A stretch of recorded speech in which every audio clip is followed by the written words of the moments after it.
Miss Rummicky set down her paper copy of Humanity's Bloodlust onto her desk, the question from one of her students having caught her off guard. "I'm sorry, can you ask that again?" "Is there a reason why humans are so murdery?" the djinn asked, her mask embellished with engravings of flowers and her forearms resting on her desk. "You've been going on and on about their wars, the famous murders, the coups, and the decimation of the Daramir. But is there a reason why they're all like this?" Miss Rimmicky took in a deep breath as she looked around the room. She could see that they all seemed to have the same question in their eyes, and she was hoping they would have just taken the short history lesson for what it was. "It is a difficult question to answer, more so for the simplicity of it," Miss Rimmicky said, then took one of the new manufacture memory cache cards and plugged it into the data display on the wall. "Humanity may not be the most violent of the star's children, as I believe that award goes to the Daramir, but they are by far the most violent within the Confederation." The display glowed to life, showing a pair of male human toddlers play fighting with sticks. While the Kerlaken and Yorpal may be predatory evolutions, and the Jinn, Optican, and Poit prey evolutions, none of them appear to have the predatory drive of the humans. For the current predatory evolutions of society, it was merely a means to an end, and there are very little histories of Kerlaken or Yorpal taking a distinct pleasure in doing what they had to do in order to survive. The Nimiki, despite being a predator evolution, became extremely weepy when taking life, even under the most dire circumstances. "They're the odd-looking plant lovers, aren't they?" a Kerlaken asked, her long neck adorned with human-made jewelry she had picked up from one of the traders. A Poit chuckled to himself. "They recently got into a bit of trouble with planting human peppers. Now they're black market oligarchs dealing in seeds. And they are still dealing with the loss of their livestock due to a simple mistake. You should see all the grazing statues they made of their animals in mourning," Miss Rimmicky said with a nod, stepping out from behind her desk and smoothing down the sweater she was wearing. A gift from, well, that's not important. "Now, what I am going to tell you is one of the reasons why a lot of members of the Cinderal Confederation are still wary of humanity. Some even fearing humans despite having them on our side. Actually, Ramira, shut the door to the classroom and pull down the shutter." The Yorpal raised her butter-yellow eyebrows but stood, closing the door and pulling down the slatted window blocker. "Humanity," Miss Rimmicky began as Ramira sat back down, scooting her fluffy tail out of the way, "is still considered an Obram third race. They are helpful, charming, cheerful, and may be some of the most loyal friends you will ever make. But there is a lot of darkness underneath that veneer." Miss Rimmicky pointed to the children play-fighting on the screen.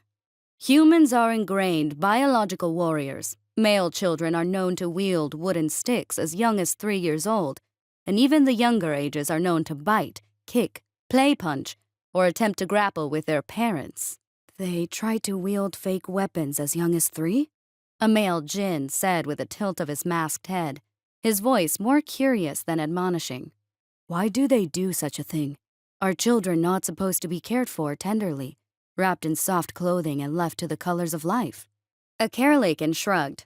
"We Kerlaken are also known to bite at a young age, but it is more of a love bite, if anything." Despite their lack of teeth, even baby humans can impart an impressive amount of pressure for their size, Miss Rimmicky said, turning the slide to show a line of male and female children forming a giggling, skirmishing line, wielding trash can lids, sticks, and wearing cardboard box helmets. This picture was taken by a Poit visitor who was touring about a few human cities. He watched these human children make fake war, practicing working in formations. Then, when traveling across a heavily wooded area, he came upon formations of human children wielding sticks like rifles and practicing tactical movement in the woods. "Why are children being taught these things? Children are meant to grow up free of combat, to fully develop in peace," a female Yorpal asked from near the front, her black fur catching the light oddly. "They aren't," Miss Rimmicky said with a quirked brow. "They learn these things simply by watching. and innately try to mimic them. Human children are drawn to such things naturally, and not even humans know why. They dub it rough and tumble play, and the majority believes it is extremely beneficial to human children as a whole. Now, before you go asking too many questions, yes, there are many human cultures that encourage their children to play fight, pulling them apart just before it goes too far. Human parents believe it builds a foundation of knowing when too far is too far, as well as courtesies and customs. Miss Rimmicky tapped the pad of her finger to her hand, and the display pulled up the next image. The real question that a lot of us have been asking is why? Earth is considered a death world, and there has been a renewed debate on whether that is for the planet or what lives on it. Thousands of years of wars have honed humans into the perfect predator. One that can break, tear, and kill when it feels a need to. Worst of all are its side effects. Side effects? Ajin asked, all of her arms crossed. Is not being able to kill easily a side effect on its own? Miss Rimmicky pulled up an image by quickly tapping along her palm, and a picture of Ted Bundy filled the display. Assassins and the like are nothing new. They kill for pay, and it is a profession. There have been very few serial killers amongst the races of the Confederation, usually marked as mentally broken people that are quickly eradicated. Tintle, another black-furred Yorple, perked up her ears. Yes, Miss Rimmicky? How many murderers has Yorple kind had over the last, say, 500 years? Tintle closed her eyes, trying to think, then cocked her head as she opened her eyes. 3, 4. I think 4 is right. Cendric, how many have the Kerlikan had in the same time frame? Miss Rimmicky asked. 17. Cendric asked, tapping his clawed hand on his tabletop. Rendry? Miss Rimmicky called out. The point folded her hands. I believe we have had 10, the last one cropping up over 30 years ago after the Federal Station Massacre. Miss Rimmicky continued this pattern of asking, each pointing out the drastically low number of serial killers that each race had among the ranks of their people. When she was finished, Miss Rimmicky folded her arms under her chest. This is because we are not innately a murderous group of races. Yes, we all have our issues from time to time, but for the most part, we cannot be called bloodthirsty or murderous. Humans in the last 500 years have had over 10,000 serial killers just in the unified American states alone, and that is not even counting the European coalition, Miss Rimmicky said, taking an odd pleasure in the horrified faces of her students as she dropped the bombshell. Now, you may be asking yourself why they would kill like this. And yes, there are a lot of cases referring to mental breaks or other such problems of the self, as even our brains can short-circuit from time to time. You may also find it quite odd that during the war with the Daramir, these issues decreased amongst humans. Ajin held up one of her forearms. It decreased? It decreased, Miss Rimmicky said darkly, tapping her fingers along her palm to bring up a few images of the humans engaging in hand-to-hand combat with the insectoid Daramir, as well as gun battles.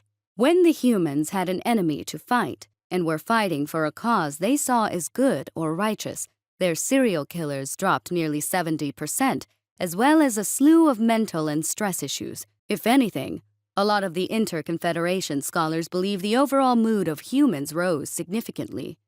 A male point leaned back in his chair, looking up at the display. They liked it.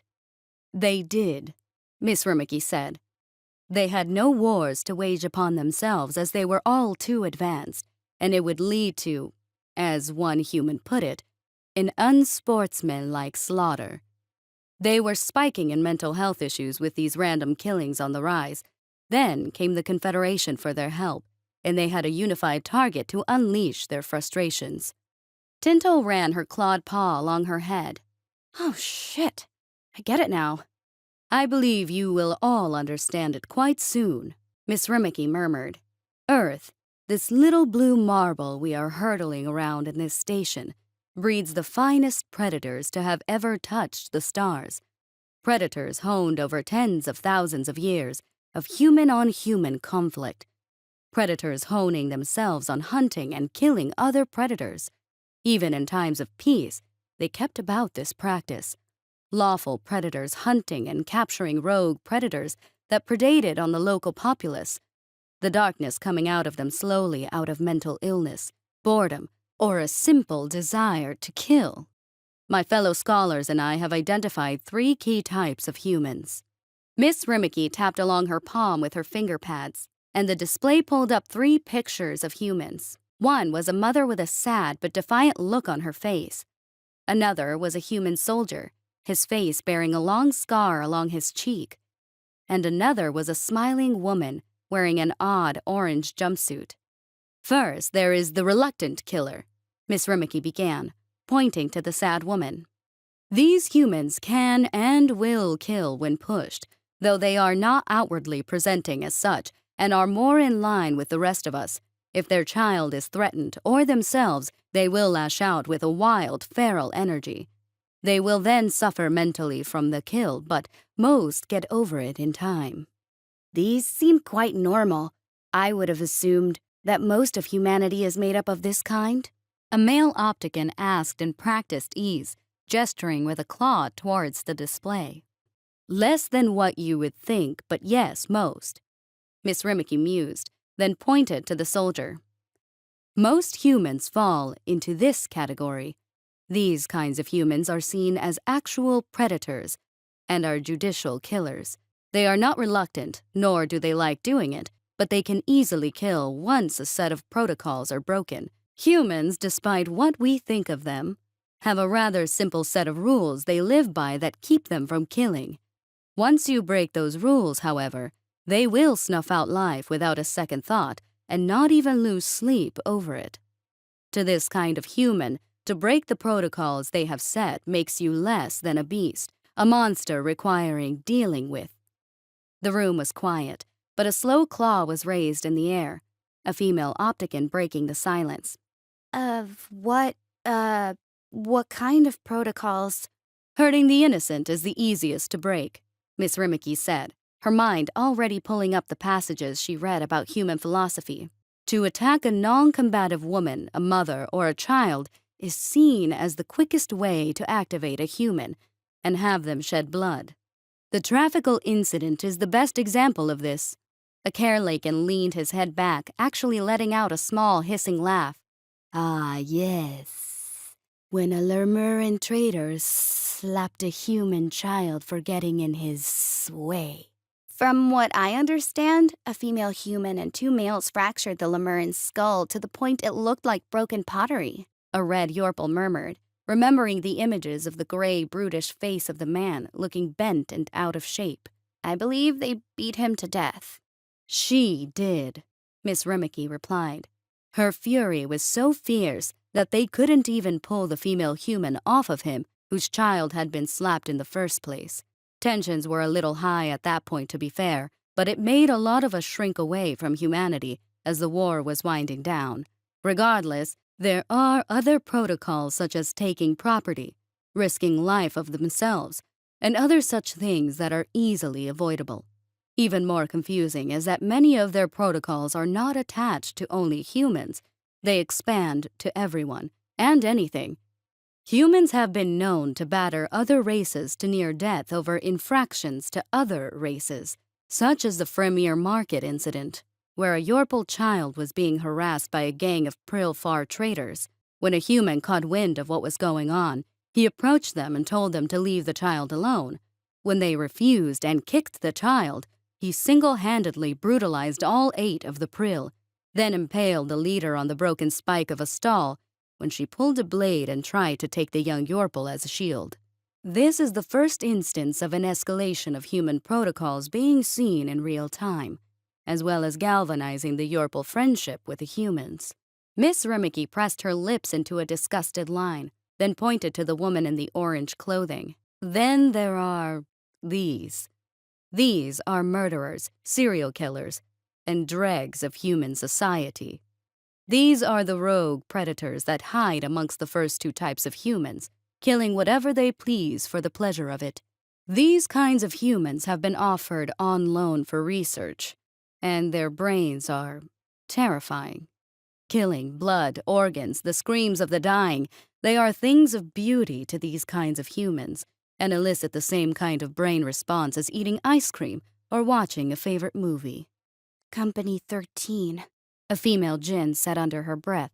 Company 13, Miss Rimmicky confirmed quietly, her head fronds giving a curt shake as she rested a thick hip against her desk. The darkest mark on humans during war. Humanity, knowing their surplus of perfect predatory killers and desiring to empty their legions of jail cells, created Company 13. And we all got to see what happens when a human is honed to its sharpest edge. Murderers and serial killers armed with energy blades and other melee weapons along with armor were sent in suicide-charging waves. They decimated the Daramir, cackling and howling as they did while the regular military forces of the humans mopped up behind them. The attack on the Daramir's secondary capital planet was headlined by Company 13, and they slaughtered everything around them.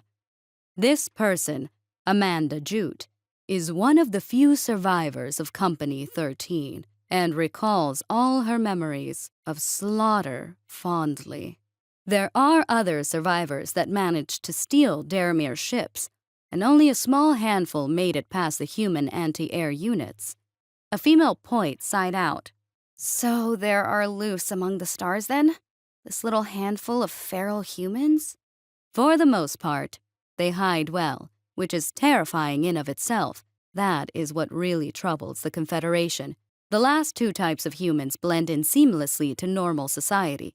You will never know you're near one unless someone breaks a protocol, or they decide to kill you.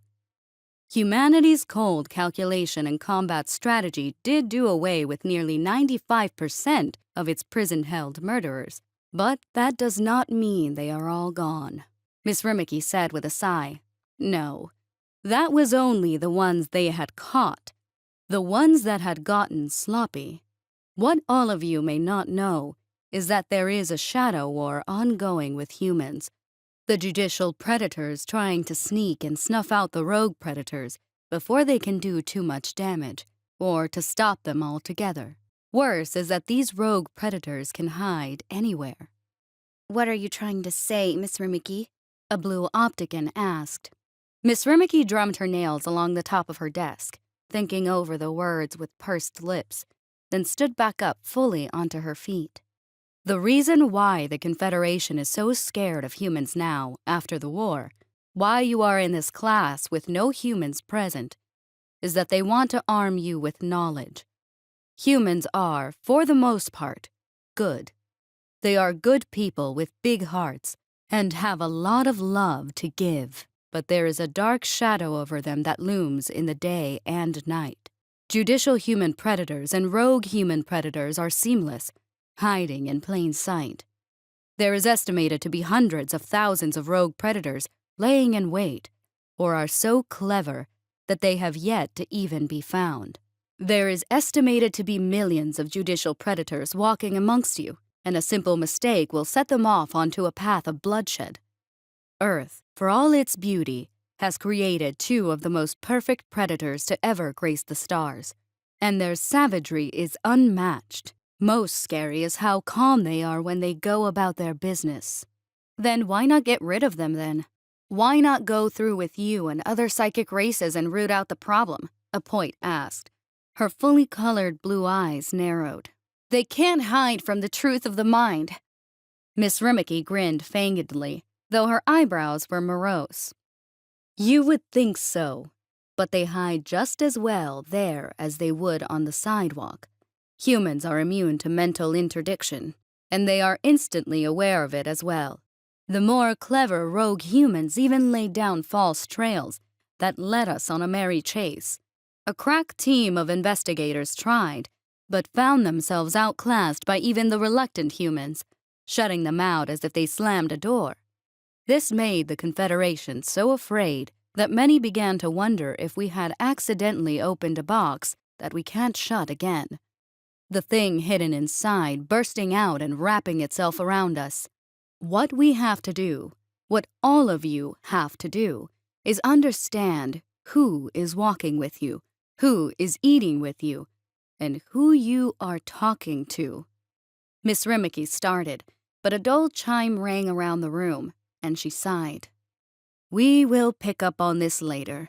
Class dismissed. Everyone within picked up their shoulder bags or sling bags, looping them around shoulders as they all filed out of the classroom. Ramira had her eyebrows furrowed in thought when Tintle bumped her shoulder into her and she snapped out of her thoughts. I figured it out, Tintle said smugly, squeezing next to Ramira as a Carlican slithered by. Ramira rolled her eyes. Figured what out? The odd smell? The one we both smelled in yesterday's lesson about the Daramir War. Tintle replied, gesturing towards her chest with her pawed hands. It was all over her sweater, and I know what it is. Ramira blinked at Tintle, not responding like the other Yorple wanted her to, and just waiting for her to blurt it out. Tintle, tired of waiting, leaned in towards Ramira's ear. Human. Ramira raised her brows, though she was less impressed. Very curious. Though, from what I've heard from my sister, their smell gets all over the place. How do you know it wasn't sold by a human from a store? It would smell like a human that way, too. It smelled like a male human, Tintle said in a frustrated growl. That has to mean something. Ramira smirked. Means the traitor must have been human. I agree. Ugh, Tintle muttered, feeling a little deflated after Ramira refused to acknowledge her find. How's your sister, anyway? Oh, she's still down there playing with the humans. I think she said something about conbratives or something like that. It sounded fun, though, Ramira said, unwrapping earthen chewing gum from a foil wrapper. Our parents send me some credits to buy her some new boots and such. I'll be dropping down over the weekend to see her. Tintle chuckled. May want to pack her some bandages, too, or some reactive healing pads. Freren landed face first into the fighting pit, rolling along in a brief ragdoll as the sun stuck to her dull yellow fur and pieces of protective gear came flying off of her.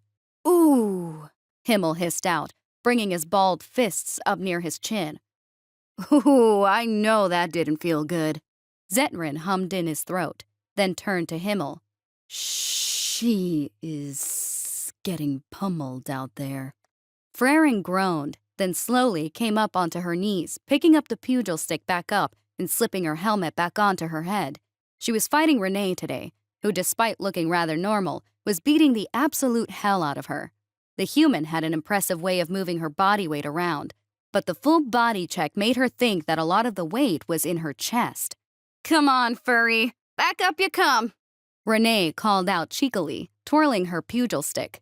Drill sergeant ain't gonna let you off that easy. Nothing about this has been easy, Freren muttered, brushing some of the sand away from her face and getting back up onto her feet fully. She had watched the humans dominate the other races during this kind of training, and while they were definitely toughening them up, it was still a struggle for the Yorple and Point. They were getting demolished by their respective gender equivalents, and it was becoming quite evident that they were, indeed, built different. The Carelakins were adapting at least, and the humans seemed to love sparring with them. I can't wait for the Jinn to join us, Freren called out, bringing the pugil back into guard. Going to be cathartic watching them wipe those smiles off your faces. Renee and the other humans chuckled. As that may be, they ain't here yet. And you have to land 6 strikes on me in order to pass. Freren looked over to the other pummeled members of her race, and they were watching her intently. None of them had managed to pass either, and it was up to her to try and get them a win. Freren shook her head, then slowly stepped back into the fray with Renee. The strike was quick, and Freren managed to barely duck it, ramming the head of her pugil stick into Renee's stomach as her ears were whacked painfully by Renee's pugil. Renee stumbled back a step, coughing out a laugh as the other humans all held up 4 fingers. Come on, Freren, just 2 more, Himmel called out, slapping the wooden boards that made up the ring of the fighting pit. Zetrin looked over to another Carelagan. I see that I was right in assuming this would be easier for us. I believe them wrapping our tails in a pugil pad helped, the other Carelagan said, and she giggled. Extra weapon. True, Zetrin laughed back, and he turned in time to see Frerin whack Renee on the side of the head. 5! The humans called out, but the strike had deeply angered Renee. Renee spun her pugil stick around and lunged towards Frerin at speed, and Frerin's guard was easily broken by the swift uppercut, sending the Yorple staggering backwards with faltering steps before she crashed to the sand again.